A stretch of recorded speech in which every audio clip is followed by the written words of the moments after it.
Welcome to the Deep Dive. We're here to take that big pile of sources you've got and really dig into what matters. Yep, cutting through the noise. Exactly. Today, we are plunging into the a really vibrant community of Black Desert Online. Leaked files, heated forum debates, developer notes. All the good stuff. Right. We're sorting through it all to give you the key insights, our mission, to get you properly informed about, well, what's next for BDO upcoming classes, the whole balance saga. It's a lot. It really is. So let's get into it. What's fascinating right off the bat is just how much the community uncovers themselves, through data mining. Oh, absolutely. Gives us that peek behind the curtain, doesn't it? Way before anything official. And the latest big surprise, it comes from a Global Lab patch leak. That's the test server for anyone unfamiliar. And what they found was a new mail class. The internal code is 30POSM. And it just sort of appeared in the client. Looked almost ready. Which is really weird, right? That's not how they usually tease or introduce new classes. Not at all. It even has its own weapons coded, 110 OSR for the main and 111 OSL for the secondary. And here's where it gets really interesting. This new class, 30POSM, it uses almost all the same textures as 20PSM Wukong. Ah, Wukong. The character originally made for PC back in, 2021? Yeah, that's the one. But then he ended up being sort of repurposed or launched with the Chinese mobile version of Black Desert. Right. So this difference in the code, 30POSM versus the original 20PSM, that's got everyone scratching their heads. Totally. Is it a brand new class that just looks like Wukong, like inspired by him? Or are they trying to bring the original Wukong back to PC, maybe under a different name? Like maybe to get around some kind of agreement related to the mobile version. Exactly. That's the big speculation. The community is, they're buzzing. People have wanted Wukong on PC for ages. I've seen the hashtags. Hashtag Give America Wukong. That's the one. So yeah, maybe Pearl Abyss is trying to find a loophole, basically. Bring him in without calling him Wukong officially. And then there's the timing. With the Black Desert PC launch coming up in China, that adds another wrinkle. Definitely. Some players are worried, could this just be for China, like how they sometimes change content for censorship? Remember Hex? Yeah, good point.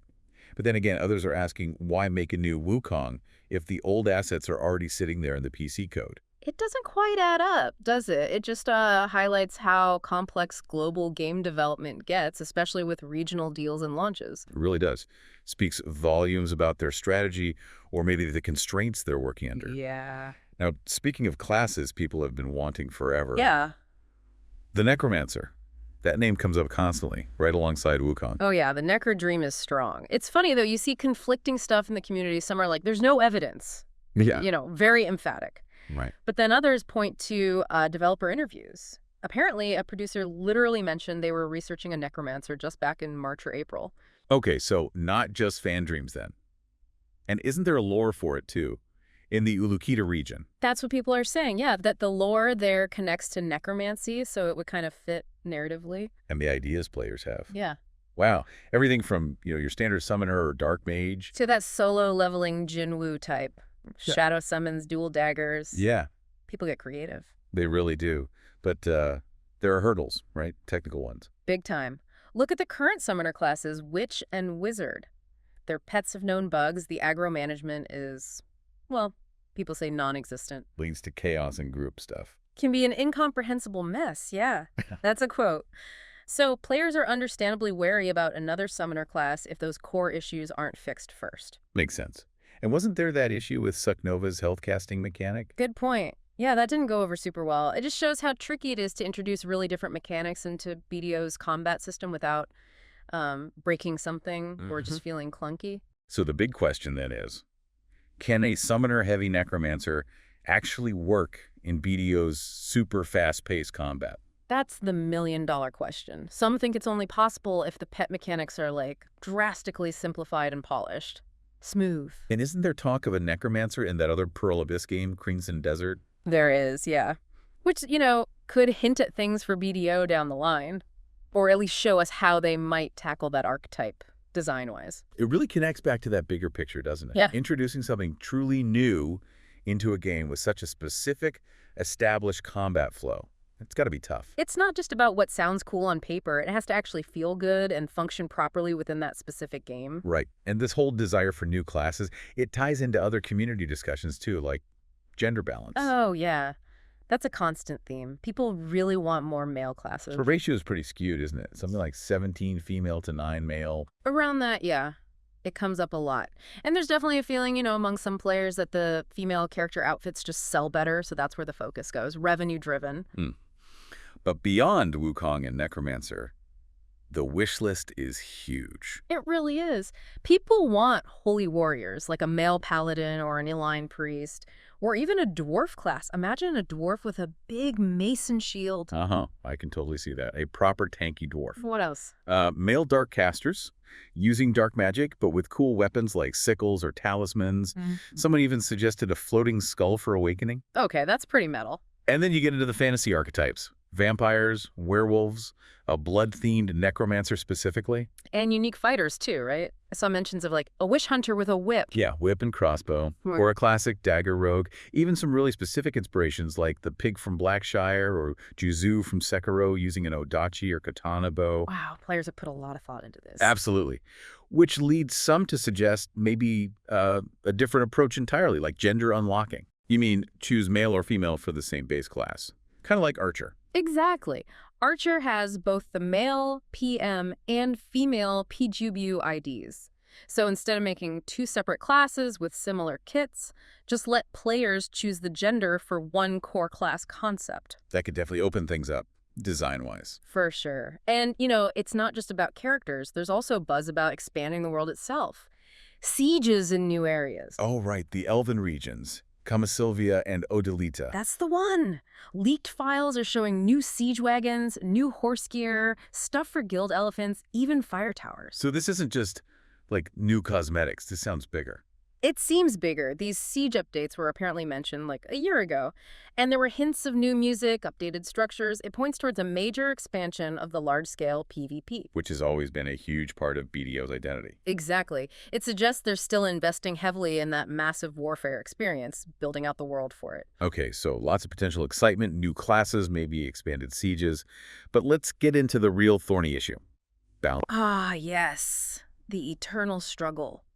The core question everyone seems to be asking is Black Desert Online's class balance actually getting better or worse? And if you look at the community sources we reviewed, the overwhelming feeling is, well, it's no. A lot of people feel it's been going downhill for 2 years straight. Oof.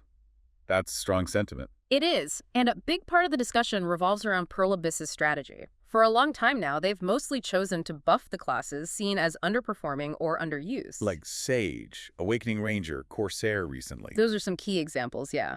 They tend to buff rather than nerf the classes that are maybe too strong. The buff-only approach.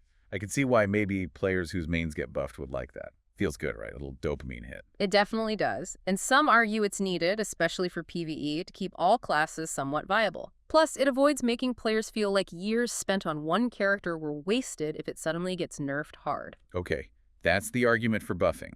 But what's the downside? The big one is power creep. Just constant escalation of damage across the board. Makes defense less valuable. Exactly. It devalues defensive stats DP, and people say it encourages this brain-off damage trading style, and it leads to the dreaded one combo meta in PvP. Where you either kill the other guy instantly, or they kill you instantly. Pretty much. And with almost 30 classes, trying to balance that just by buffing, many players feel it's just unsustainable, impossible even. And we're seeing specific examples flare up, right? Like Megu and Wusa. Oh, yeah.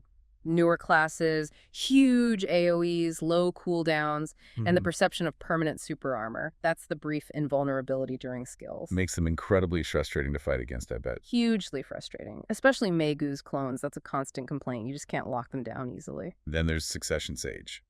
That class had a wild ride. It really did. Went from being called a dumpster tier by many to suddenly Elder God tier in PvP after some buffs. So the buffs worked maybe too well. That's the feeling. Even some Sage mains admit it. The goal was to fix stamina issues, maybe shore up protections, but the huge PvP damage buffs that came with it, a lot of people think it was just too much. Pushed it way over the line into overtuned. Imagine logging in after patch day and suddenly getting deleted by sages everywhere. Yeah, that's the one combo meta reality for you. And Awakening Ranger is another one people talk about. Got PvE buffs, which were welcome, but the PvP side. Are now described as invulnerable all the time, with combos that just disintegrate people. Some argue, look, it was already strong if you were really skilled with it. But the buffs just made it easier to be effective, maybe. Widened the gap between good and average players, perhaps? And some say the core PvE issues, like sustain or something, weren't fully fixed anyway. So it's like trying to fix one thing breaks another or doesn't quite hit the mark. It often seems that way. And meanwhile, you have other classes really feeling left behind. Like who? Awakening Kuno players feel like they actually got mechanically nerfed in some ways, despite supposed buffs, lost utility, and Awakening Mystic. Cool class concept, right? Hand-to-hand water dragon stuff. Very unique. But damage-wise, especially at higher gear scores, people say it's been bottom tier for years. It just doesn't scale well compared to others. So it's not just about a few classes being OP, it's also about others genuinely struggling to keep pace. Exactly. And beyond the individual classes, players point to deeper systemic problems. Like the overall speed of the game. Yeah. The combat pace is just multiple times faster than it used to be. Fights are over so quickly, it can feel overwhelming. And the damage versus defense problem we touched on. Damage output is seen as insanely high. Defense, DP, doesn't feel like it keeps up. So evasion becomes almost the only way to survive getting one shot. But Pearl Abyss mentioned reworking DP, right? They reportedly have, yes. And players are really hoping that brings things back into line somewhat, makes defense actually matter again. I have to see. What else? Protection gaps. Newer classes often seem to have easier access to super armor or iframes more consistently. While older classes might have more gaps or need more complex inputs to stay protected. That's the perception, yeah. Which feels unfair if you're playing an older veteran class, like you're working harder for less safety. And then there's just complexity versus smoothness. Right. Some players really like the fluidity and maybe simpler but effective controls of newer classes like Wusa, while some older classes feel too complicated to play optimally in the current super fast meta. Creates a barrier, maybe pushes people towards the newer, easier to play well classes. It could, yeah. It all feeds into this ongoing balance debate. Wow. Okay, so pulling this all together, what does it all mean? We've gone deep into Black Desert Online today, from the Wukong mystery and those necromancer whispers. What players really want more male classes, dwarves, crazy unique fighters. And that huge, complex, ongoing battle over game balance. Buffs versus nerfs, power creep, the whole thing. Yeah, that tension is clear. Introducing cool new stuff versus keeping the existing game fair and engaging. It's a constant tightrope walk. Absolutely. So as you, the listener, reflect on all this, think about this. In a game like BDO that's always changing, always adding new things, what actually makes it balanced and fun for you? Is it just getting those shiny new classes? Or is it that feeling of perfectly tuned, fair combat, maybe something else entirely? What really stands out to you in all of this? Something to chew on.